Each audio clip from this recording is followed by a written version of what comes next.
काला गुजरा में अपने बहुत ही प्यारे दोस्त बड़े भाई मुस्तफ़ा गुलाम मुस्तफ़ा के घर आए हैं जनाब, और उनको हमने कुरान पाक गिफ्ट करने।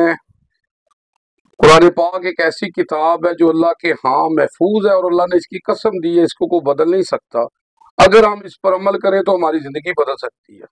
मैं क्या बयान करूं सल्लल्लाहु अलैहि वसल्लम की शान में। अल्लाह ने सब कुछ नाज़िल कर दिया है कुरान में। अम्मा आयशा से किसी ने पूछा आप सल्लल्लाहु अलैहि वसल्लम की सीरत क्या है, तो अम्मा आयशा फरमाती है कुरान कुरान। आप सल्लल्लाहु अलैहि वसल्लम फरमाते हैं कुरान पढ़ा करो, कुरान पढ़ा करो। तुम में से वो बेहतर है जो कुरान पढ़ता और पढ़ाता है। अल्लाहुम्मा सल्ली अला मोहम्मद व आले मोहम्मद जी। बिस्मिल्लाह जी। मुस्तफा साहब की हाल है? ठीक हो? ठीक ठाक। अल्लाह तुहानू सेहत तंदुरुस्ती दे जी। आमीन।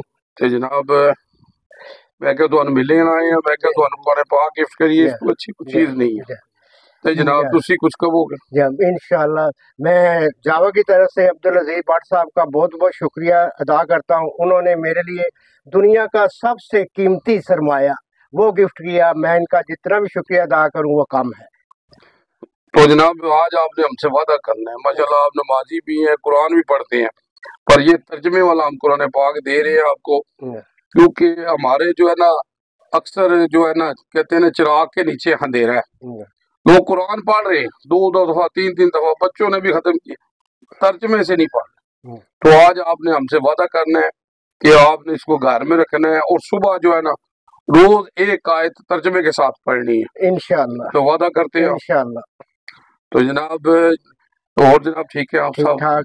और खास तौर से अनवर शाह साहब का भी बहुत बहुत शुक्रिया अदा करता हूँ जो कि तशरीफ लेकर आए। जी अनवर शाह साहब साढ़े जनाब जी ना बड़े भाई ने जी अनवर शाह साहब। तो जनाब आखिर में एक मैं शेर कहूँगा जी के जो मुश्किलों को मुश्किल में डाल देता है, जो डूबा हुआ सूरज निकाल देता है, हमने बचपन से यही सबक सीखा है, जिक्र अल्लाह हर मुसीबत को टाल देता है।